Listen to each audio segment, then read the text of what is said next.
welcome to the Be The Push podcast. My name's Jack Ferguson, and I'm here to bring you the best minds in small business and entrepreneurship. Through these conversations, I want to provide you with actionable advice that helps you take the next step in your business journey.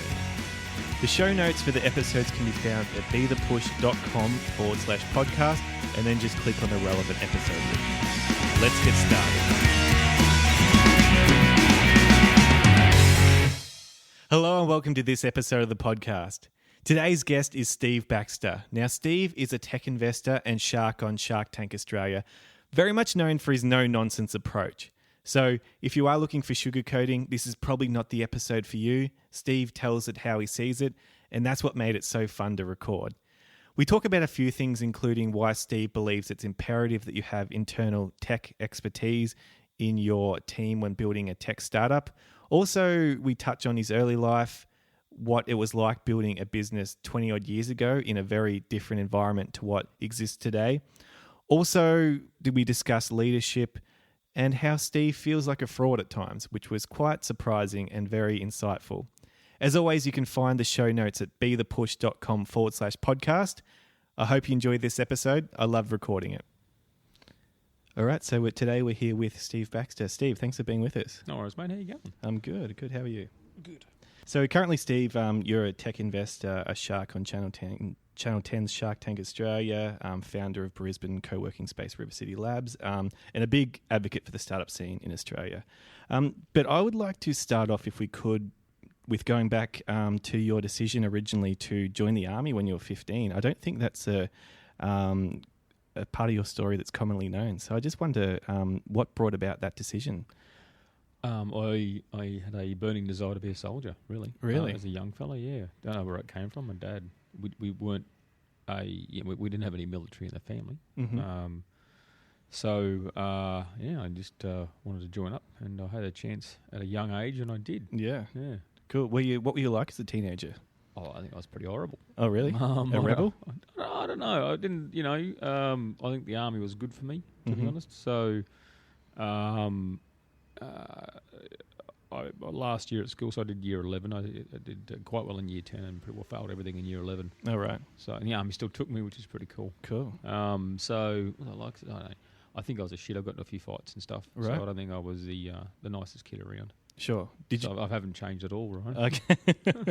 So when I think of the Army or the Defence Force, I think of discipline. I've never been part of it, but that's the perception I have. Would it be fair to say that that's where you got a sense of discipline from? Well, yeah, you would have. I mean, I don't know.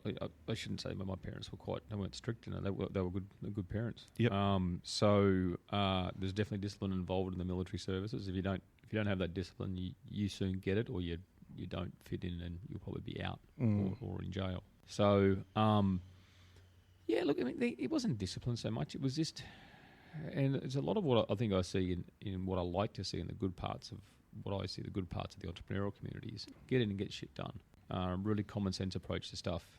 Muck in. There's no airs and graces. You just get in, you get it done. You work hard, you play hard. So, yeah. I think you are known for that sort of no-nonsense approach.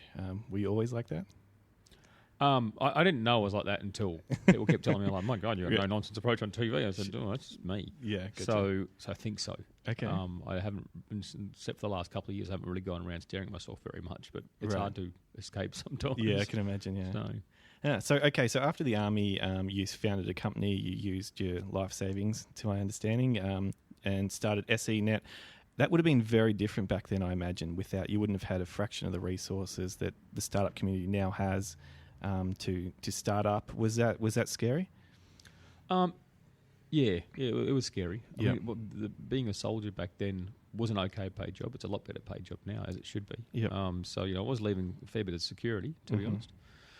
And it was harder. I mean, literally, I was actually thinking last night for some reason about how easy the entrepreneurs have it now. And when I come across the lazy ones, they really pissed me off, right? Because I had to install Linux off 127 floppy disks, right, onto PCs to get this working. I had to go and buy books and actually read about how to programming languages. You know what I mean? There was no APIs, no libraries, unless it was unless it was C, the thing that actually Linux was written in itself. Right. So no code school. Yeah, I mean, there's no code school. There was no online resources. CGI being Common Gateway Interface, the thing that allows you to exchange information with a web server, had just come out. Yeah, it was it wasn't in version 1. I can't remember. It might have been version 1. So there was lots that we used to use these things called dial-up modems for the young kids out there. They used to use tones to talk data over an analog phone circuit. And that was the basis of my first business, and they were really horrible and unreliable compared to always on DSL and broadband. They're a very difficult technology to get right. Very difficult technology to provide a reliable customer service over. Yep. And that's what business is. Business is about providing a customer service. And if you can do that well to a dependable level of quality, that could be shit. If you don't pay much, it could be terrible quality. If you pay a lot, it's got to be good quality. It's just what people are prepared to pay for, which usually isn't very much. So, I mean, I think it was. There's more challenges nowadays, though. There's always challenges. But to me, it's easy. There's so much around. This is what I find people who are ultimately entering like a tech business, and they're not technical. Now, when I was in the army, people sort of say I was a technician. I fixed compasses and binoculars. Right? There's no computer code inside a compass and binocular. Let me tell you, right? There's magnets and lenses and prisms. So, I had to go out and bought a couple of books and worked out how to do it. I got off my arse and did it basically. So when you see people with the resources now, I go, I can't be bothered. I'll just outsource it to India. Yeah, it's like, you've just, I've got lots of things to do and want to make talking to you. So yeah, and that was one of the things I thought. What is the most important message I think you have for our audience? And I was going to bring it up later in the podcast, but now that you've talked about it, we can talk about it now. The importance of a technical co-founder or a technical team when you're taking the team. Yep. Yeah, when you're building your business, because I come across, even me, comes across a lot of people who will say, we're just going to get it done by a third party. And I hear snippets of you saying it on Shark Tank, how you need tech in your team. You're not going to invest if you don't have tech in the team.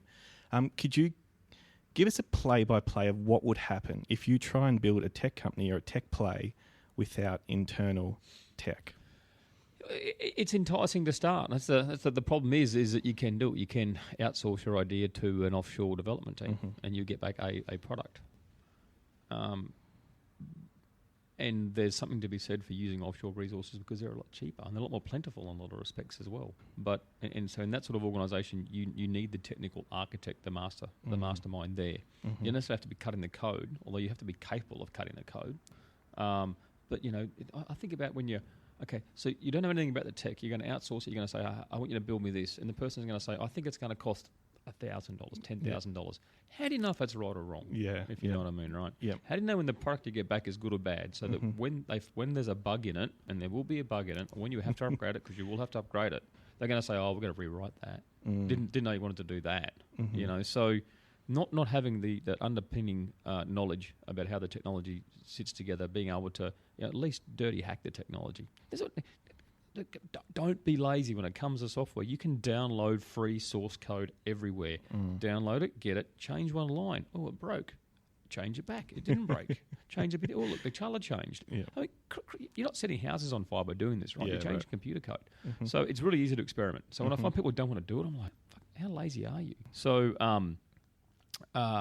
just this week, actually, yesterday, last night, I saw this article. I'm having these constant battles with, especially one shark in particular, about how you don't need tech skills to start a tech business. Right. And there are exceptions out there where it's true. Okay. You don't plan by the exception. You plan by the rules. And the Stripe, an amazing company, right? The article was in Startup Smart this morning. It was a stupid article. They said, this isn't your typical whiz kid founded company. And I thought this guy was really techier. I actually went to Wikipedia, copy and paste his name. He went to Wikipedia. Oh, he wrote a Lisp programming language at 16. Right, yeah. Do you think he's techie? You know what I mean? Slightly, yeah. So, sometimes I don't put much faith in journalism, to be honest, because they just don't. They just repeat shit and they don't actually bother to check. Yeah, the reason I brought it up is I think that it's good that you explain that, because I find that it's not going to work. It's not a strong enough message to send when it's a tech play. So that's why I just was asking you to break that down. What do you mean by not going to work? In what context? If you are starting a tech business and you say that, and you want to outsource all the tech, your core business, that's going to be very tough. Well, actually, you say that out loud, right? You want to outsource your core business. Yeah. Okay. That just sounds dumb for a start, right? Right. So, yeah. I want to actually, more importantly, I want to outsource all my secret sauce intellectual property to somebody else. Maybe to a destination that doesn't have the same attitude to intellectual property that we do. So, say that out loud. Yeah. And then when you proceed, just think how batshit crazy you are. And it's never done, really, is it? Like Facebook don't stop working on their algorithm, or the tech companies Do you don't know stop. how many times that Facebook update the code for Facebook.com on the website? I actually don't. 4 times a day. Oh wow. 4 times a day. Yeah. So people sort of think they write it once, it's going to work. So not a chance in hell. And if they get updated for their phones, obviously they've got stores to work through, so it's a lot harder. 4 times a day is what they would, right. just because of features and bugs. Yeah. So now we'll go back to your first business for a second. So you did exit that to Aussie Mail, I believe, bought that out, and you started Pipe Networks and sold that to TPG. I think I hear a lot of people getting into this game for the destination, for the sale, for the getting out of the company, exiting the company. What is it like to actually exit a company? Because most of us haven't done it. Oh, so the first one we exited because I was dead scared of Telstra. Right. They were a very, very dominant company. Had displayed a lot of really aggressive tendencies. I needed to get cash. I wanted to get cash off the table. So that was the rationale for that. And so that was good. It wasn't. It was a tenth the size of my second exit. So the second exit was better than the first one. Sure. I'd say. Yeah. What's it like to exit? So with Pipe we started in 2001. We actually listed on the ASX in 2004. We took our first external money in November 2000. We took our first external money in November 2004. We listed on the ASX in May 2005. We had almost $1 million net profit after tax, and we raised our first money. In that following year we raised our first money on a $5 million valuation. Yep. So when I hear the batshit crazy valuations nowadays of people with no revenue, yeah, I sit there and go, really? We're net profit after tax, not EBITDA, not some other bullshit profit, but actual real profit after you pay the tax man. And then I left that company in 2008 as a full-time executive, stayed as a non-exec director. There was only one job left from the company, and my business partner wasn't going to give up CEO. So I left and went and worked in the US, worked with Google for a year. And it was while I was away that we got the offer for the company to be acquired by TPG Telecom. Okay, yep. And so it's a long process too. I mean, it's pretty cool to get the offer. Yep. It's a long process. We did it through something called a scheme of arrangement, which is about a 4 to 6 month, that long? No, probably about a 4 to 5 month court arbitrated buyout of a company, because instead of needing to get 90% of people to say yes to the buyout, you only get 75. Okay. Yep. So it's one of the ways that with a public company you actually execute a takeover. That day in March where it settled, that was a weird meeting. We turned up there and basically everyone just agreed. I think all the shareholders were in favour almost, and it was a lot of the stock had changed hands through hedge funds, and because there was a few cent uptick in what they were selling, and all the brokers were out there convincing, because I think we were selling it for $6.30. I think we're trading about $6.15. Okay, might even been $6.20. And all the brokers were convincing their customers to sell right before the day. Okay, right, because if they sold on the day, the brokers got no brokerage. If the broker sold it for them, they got a brokerage. Yep. So the brokers are out there just trying to move the stock around. So thanks guys. That's their business. So I mean, I suppose the reason I'm asking this is because I hear a lot of people get in to the game for the sale, for the IPO, for the whatever, the big payday. Do you think that's a valid mentality to start a company? Yes. Okay. Do I think it's a valid way to run a company? No. Okay. So you've got to have a dream, and you got to have first thing. One of the first things I ask entrepreneurs is, okay, so they'll come to me and say, I want to raise money. Yeah. A lot of times it's and I say why, and a lot of times I'll say, well, because it's cool. It's fucking not cool, right? It's really hard and it's very destructive. It's one of the hardest things you'll ever do. Yeah. It defocuses you on your business. It's a really, really tough thing to do. So I'd say, what do you okay? So why do you want to raise this money? Okay, I have a plan. Right. So what's your plan? Well, where do you want to be in 1, 2, 5, 10 years, whatever it might be, and put it in terms of yourself. So I want to exit a company with a valuation of I want to walk over $50 million, for example, right? So, okay, so in 5 years' time, 10 years' time, you might own 10% of that company. So your company's going to be worth $500 million. Right. Yep. So let's just work everything back from that, because you've got to raise some cash in the meantime, and so it's good to have that very, very long-term goal. Yep. But the way you get there is you just run an amazing company. But I just wonder whether it's enough. Like, if that's your only goal, is that going to keep you going? That whole time. I mean, I hear a lot of. I hear a lot about people sort of saying they've got some sort of social good. They want to do this. They want to do the thank you order or some other bullshit. Excuse me. But do you know who the most I think who's going to be one of the biggest forces for social good out of business in the world? Bill Gates. He's going to cure malaria.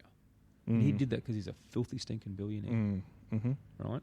Stinking, filthy billionaire. Very rich man, right? Yeah. And there's nothing against Bill Gates, actually. Sorry, I didn't mean that way. But he's exceptionally rich is what I was getting at. Yeah. And he's going, right now, what are me and Melinda going to do? We're going to go cure malaria. Now, you don't do... if he started Microsoft with the goal to cure malaria, he would have failed. Yep.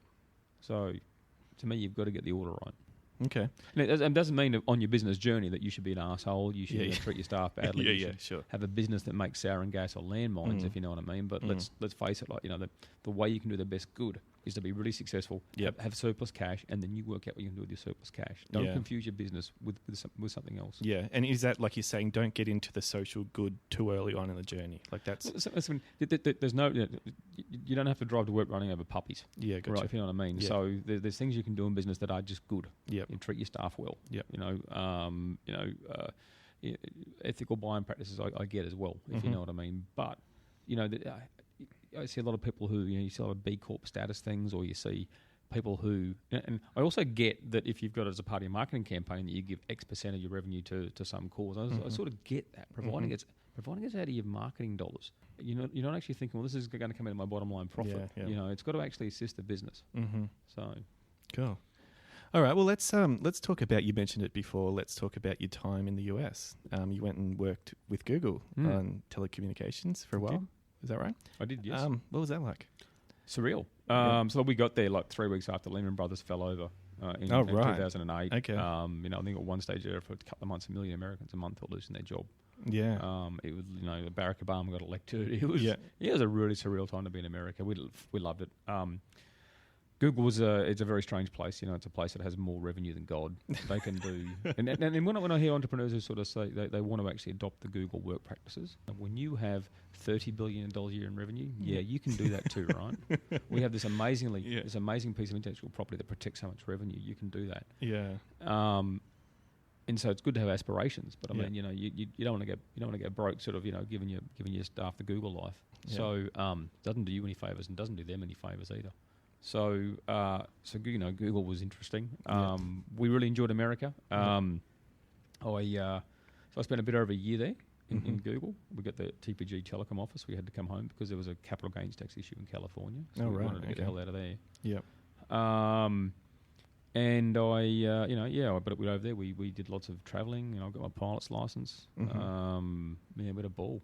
And you were working on a telecommunications project? Yeah, so I was there building a long haul, basically multi-terabit network between their data centres and their POPs. Right. Okay. So This is why I know a little bit about some fibre stuff in Australia. Yeah, right? I was going to say, do you were you consulted at all for the NBN? Have you been part of that at all? Those discussions? No. Well, when I was still at Pipe, and NBN started as something called the... What did Conroy, who recently retired, yay! Originally, when he was in opposition, dreamed up something called... It was actually a fibre to the node network. They were going to spend $4.7 billion to build... It was a fibre to the node network. Oh, right, okay. Literally then when Rudd got in, it morphed into this $40 billion thing. It was just disgraceful. So no, if the answer to fixing competitive telecommunications in Australia is to build a new monopoly, then we got the question really, really wrong. And that's what we've done. We've built a new monopoly that doesn't give a toss. We've actually, after we spend probably publicly $55 to $60 billion, we will actually have the most expensive fixed broadband network in the world to use after the government subsidised it at $50 billion. Right. Now, when you say it like that, it is absolute batshit crazy. Yeah, it doesn't sound good. No, we'll all pay for it. I can, honestly, not to sound like a butthole, but I can afford it. I've got no dog in this fight. I truly don't have a dog in this fight at all. So people out there sort of banging the table saying, I want, fibre, Yeah. broadband, copper, all the rest of it. Do you care if your 50 or 100 megabits is delivered over copper or fibre? No, I don't. Or over the air? No, You I don't care, right? No. What you care about is that it's fast Mm-hmm. and the cost to use it. Yeah. And so if you jack up the cost to use it, what's going to happen is you're going to use less of it. Therefore, it's going to look like a slow internet service. It's true, Yeah, right? yeah, This is yeah. how things work. Yeah. And so it's what we've got. We're going to have a service that's inherently so expensive to use that the people will ration their use, and it'll go effectively as fast as the old one. Interesting.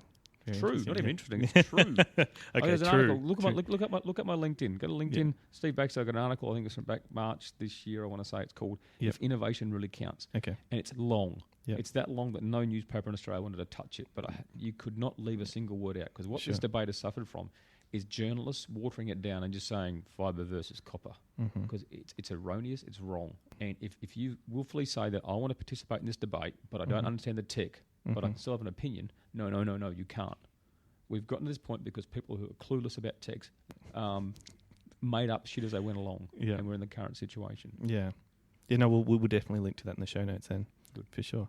All right. So one thing I do want to touch on, and we do touch on it every podcast, is that you're obviously very confident with what you know your stuff when it comes to tech. You're on Shark Tank Australia now. You do a lot of investing. Do you have any challenges with self-doubt still? Every day. Every day? Oh, Yeah. man, I think I'm the biggest fraud around. I look at people. Really? Look at me. People Wow. pay me to speak. I find that the funniest thing ever. Really? And look, I enjoy meeting people, and in some respects, I don't enjoy the speaking as much as the catching up afterwards. Truthfully, Okay. so Yep.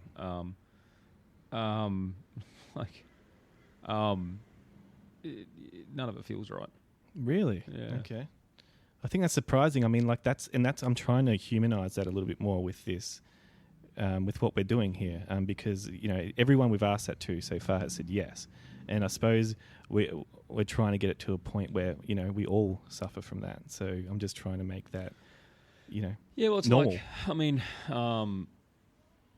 it's self-doubt. I mean, I'm not as arrogant to think that I'm always right, or I'm even that clever. To be honest, I've got some experience and I apply it. Mhm. I've got, hopefully got a brain or two there that I apply to what I know and what I see in front of me. Mm-hmm. This is investing as well. This is an irrational game. Mm. You know what I mean? We've got to you can invest in some great companies, some great teams, but the execution risk is massive. Mm. Founder risk is huge. Founders, I've had including Shark Tank, I've got 23 investments or something. I think I've had five teams founders explode on each other.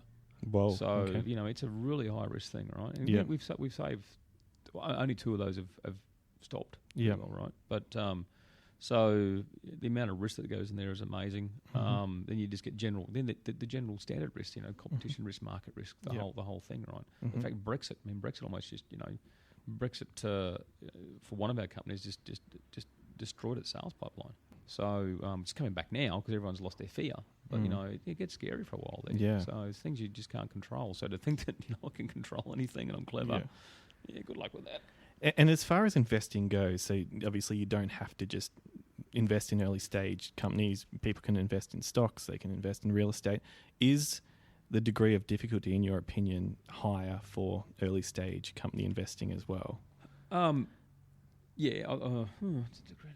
Look, I for my non startup portfolio is handled by Macquarie, JB Weir, and somebody else, Montgomery's.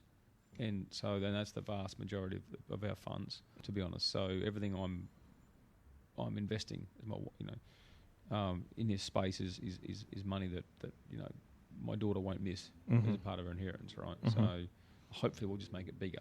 So that doesn't mean I'm blasé with it. Mm-hmm.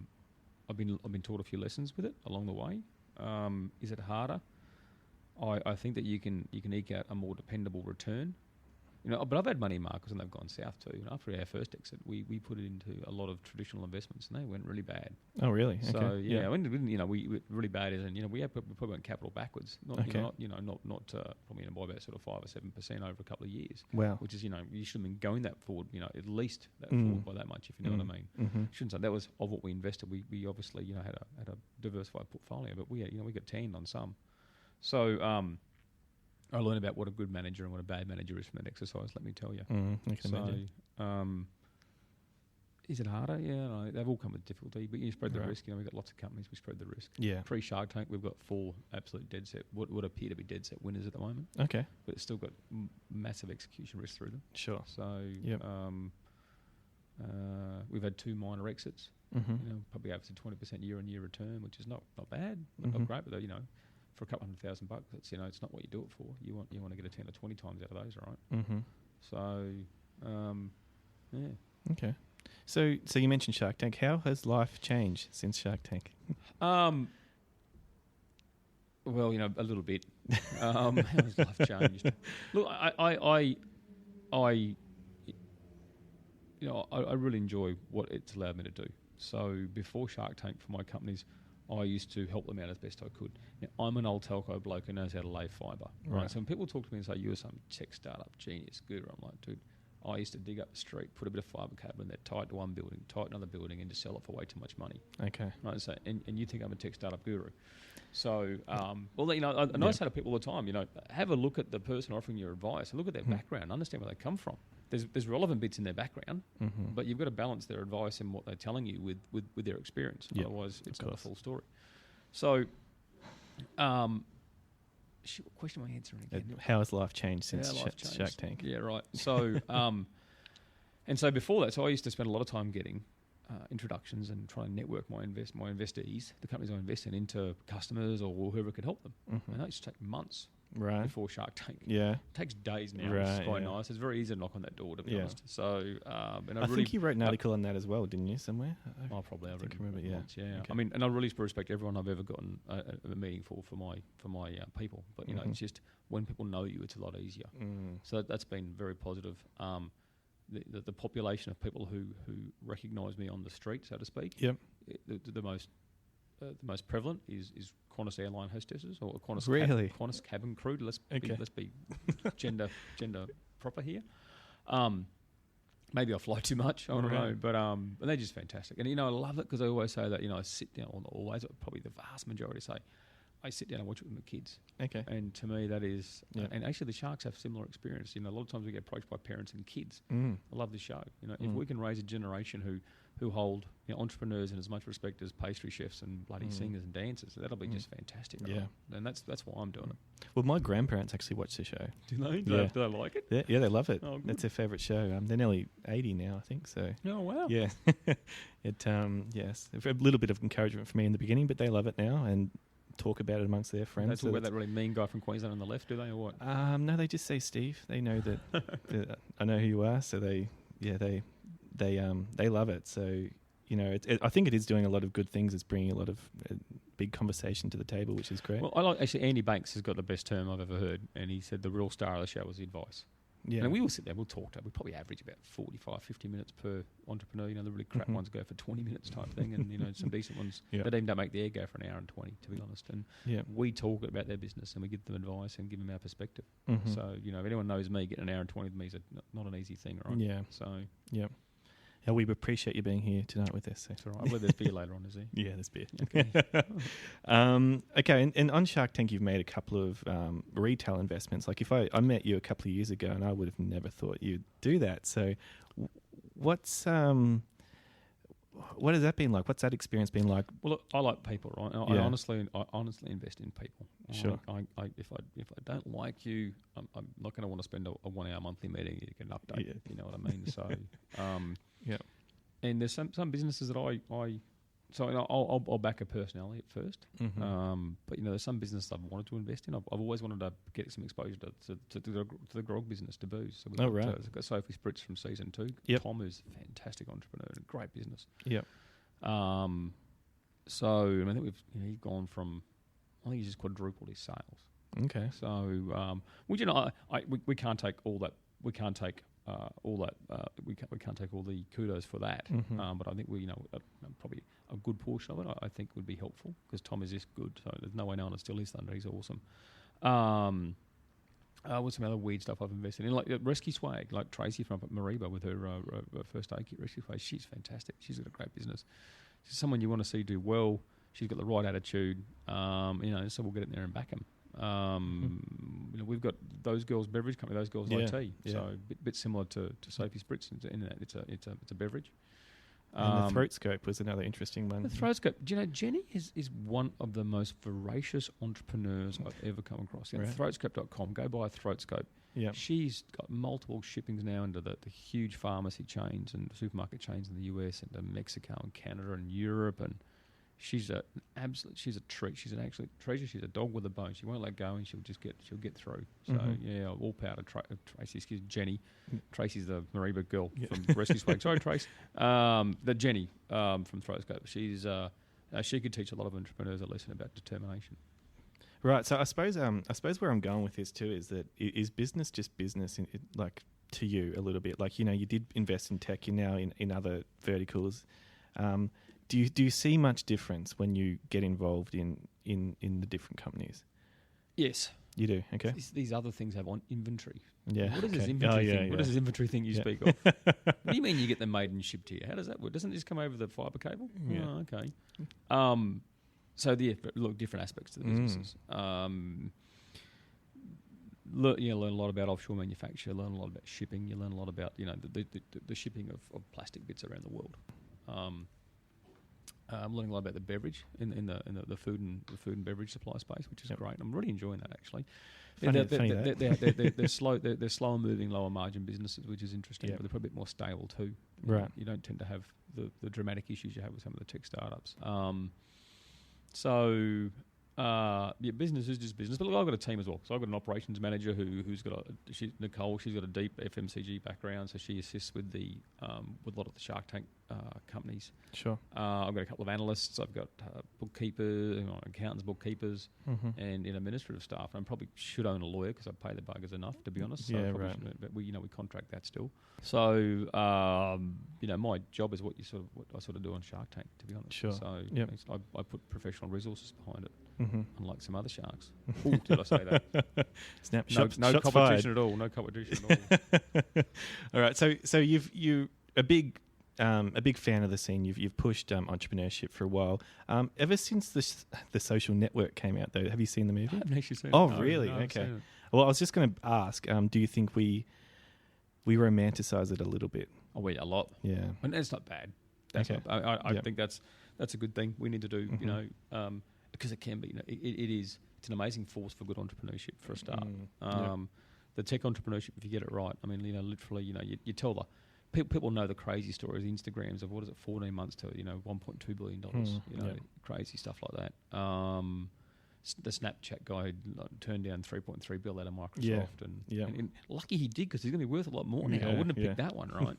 So you can when it gets right, it gets amazingly right. Yeah. So we need more of that here in Australia. Yeah. Because right now people in Northern California and Israel and Boulder and Boston and Berlin, they're inventing these things and we're using them. And we're displacing technologies and jobs from Australia, albeit them older and less efficient, but we are still displacing them nonetheless. We need these things in Australia. Mark Andreessen is right. Software is eating the world. Yep. And we don't have enough of it here. And we'll be the poorer for it unless we do. Yeah. Well, that's an interesting perspective because then I suppose, I think I feel like that too, is that whatever we're doing to get people started is a good thing. I mean, and you have to, me included, starting a business. If I had known what it was really like and how hard it really was, I don't know if I would have started, Good point. I never actually thought like that. I mean, I knew that. I thought that if I'd had a family before I started, I wouldn't have risked that much. People who actually start with young families, I've got a lot of respect for. So I don't know if I would have been that brave. It is pretty. I mean, we were lucky too.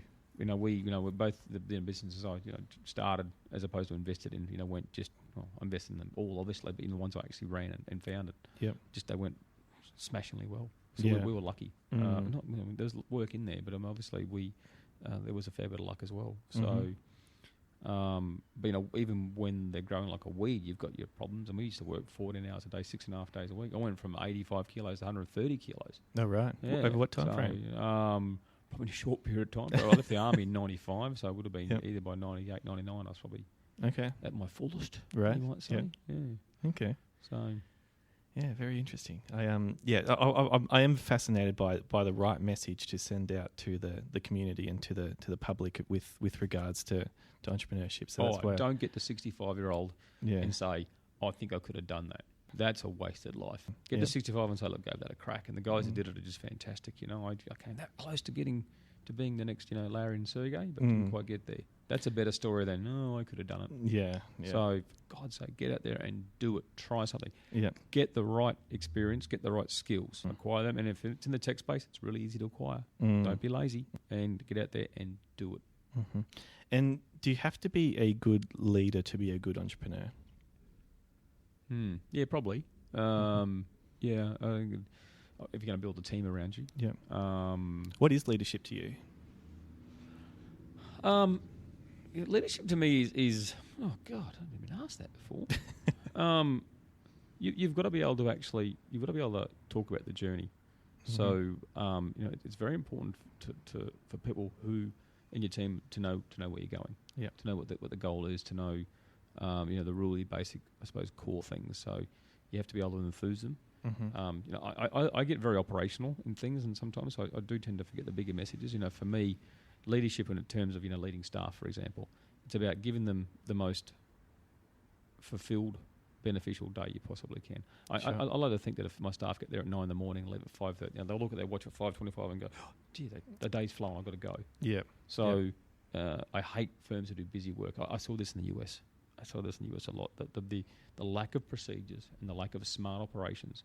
People just do busy work, work, and they'll work so inefficiently. And American firms just they throw bodies at problems. Right. Whereas I'm a real fan of Gerber. There's a book called The E-Myth by a guy called Gerber. Yep. And we'll link to that too. Yep. Yeah, he's got about he's probably got a dozen editions out. It's a very, very well studied book. Yep. And his favourite business is McDonald's, not because of the hamburgers, but because of the policies and procedures behind it. Yeah. And this is the army was good with this too. Everything had a manual. If the manual was wrong, you got to change it. But you don't knowingly do a wrong procedure because that's just dumb. So, and Gerber, he makes a few comments. One I like is, you can't have a business that needs rocket scientists because they're expensive and hard to find. Yep. So you need to employ the most lowly skilled person you possibly can for any role. So you need to make the systems for those roles exceptionally simple. Hopefully you have a high tech business and you need a lot of highly skilled people who are still the lowly skilled people for those roles, if you know what I mean. So, lots of policy, lots of procedure. So for me, you've got to bring people along on the journey. You've got to give them a fulfilling day. You've got to make sure you let them know that they're valued. Yep. And then there's a message that you drive for your customers. So why are your customers coming in? What's your brand message and that sort of stuff. So there's there's the customer facing centric one. There's your internal centric one. But being able to deliver messages and communicate probably is a large part of leadership. Interesting. Never been asked a leadership question ever. Really? Yep. Okay. How's that, eh? Never. No, I bring it up. I think I'll be bringing up most episodes. I think it eludes a lot of people, probably me included. Anyway, we might wrap it up there, Steve. Thanks very much for talking to us today. We really appreciate you jumping on the podcast, and we'll link to what you talked about in the show notes. Ripper, no worries, mate. I'm glad to help. Not only that, but thanks for your service to entrepreneurship. It doesn't go unnoticed. No, thanks. Appreciate it. And look forward to hearing the podcast. Awesome. Cheers, mate. Thanks, Steve.